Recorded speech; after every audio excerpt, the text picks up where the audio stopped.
Hi guys, আজকে চলে এসেছি নতুন একটা রেসিপি রস বড়া। অনেকেই এটা খুব পছন্দ করো খেতে। তো ফার্স্টে দেখে না, সকালবেলা এটা বিউলির ডাল ভিজিয়ে রাখা হয়েছে। দুপুরবেলা এটা মিক্সিতে পেস্ট করে নেওয়া হয়েছে। তোমরা মোটামুটি 5-6 ঘন্টা ভিজিয়ে রাখবে, তাহলেই হবে। তো একটা পাত্রের মধ্যে জল গরম করে নিতে হবে। তার মধ্যে তোমরা চিনি দেবে রসটা বানানোর জন্য।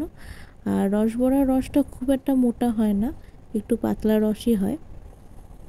তো দেখে নাও, আস্তে আস্তে চিনিটা গলতে থাকবে। এরপর বড়াটার মধ্যে একটুখানি মৌরি দিয়ে দিতে হবে স্বাদ অনুযায়ী, আর ভালো করে ডালটা ফেটাতে হবে। রস বড়ার জন্য সবসময় বিউলির ডাল ইউজ করা হয়। তো ডালটা খুব ভালো করে ফেটিয়ে নেওয়া হয়েছে, সাদা তেল গরম করে এর মধ্যে বড়াগুলো দিয়ে দেওয়া হয়েছে। দেখতে পাচ্ছ একটু মিডিয়াম সাইজের দেওয়া হচ্ছে। তেলে দেওয়ার সাথে সাথেই বড়াগুলো ফুলে উঠছে, বেশ বড় সাইজ হয়ে যাচ্ছে।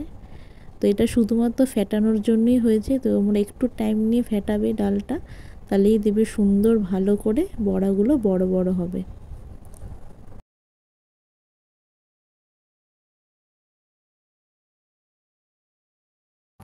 তো বন্ধু, আমার চ্যানেল এখনও যারা সাবস্ক্রাইব করনি তারা প্লিজ সাবস্ক্রাইব করে দিয়ে অবশ্যই পাশে থাকা বেল আইকনটা ক্লিক করো, তাহলে সবার আগে তোমাদের কাছে ভিডিও চলে যাবে। আর অবশ্যই ভালো লাগলে লাইক করো, কমেন্ট করো, শেয়ার করো।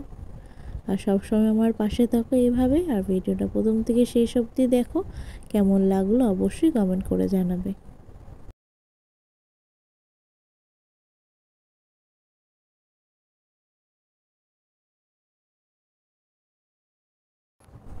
দেখতে পাচ্ছ বড়াগুলোর কালার আস্তে আস্তে চেঞ্জ হয়ে যাচ্ছে, আর এটা ভালো বড় হয়েছে সাইজে।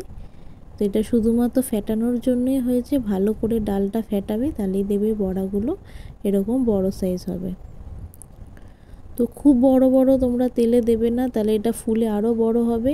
মিডিয়াম সাইজের দেবে, তাহলে রসটাও ভালো করে ঢুকবে।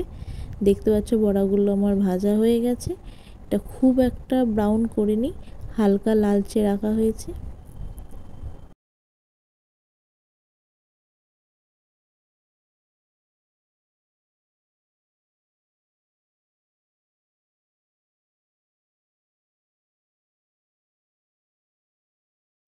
তেল থেকে তুলে নিয়ে বড়াগুলো রসের মধ্যে ভিজিয়ে দেওয়া হলো। এবার বাকি বড়াগুলো আবার ভেজে নেওয়া হবে।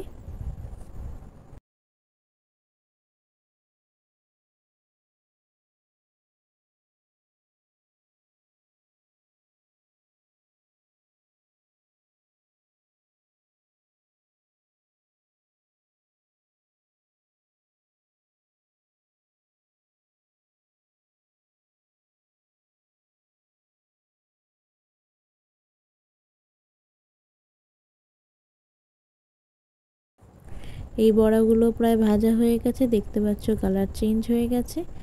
তো তেল ঝরিয়ে এগুলো রসের মধ্যে দিয়ে দিতে হবে। একটুখানি রস ঢুকে যাওয়ার পর বড়াগুলো তারপর খাওয়া যাবে।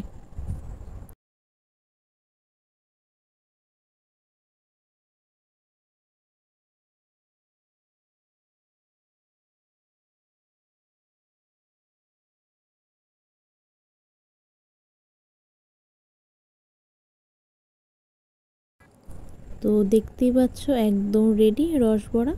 Thanks for watching, please subscribe my channel.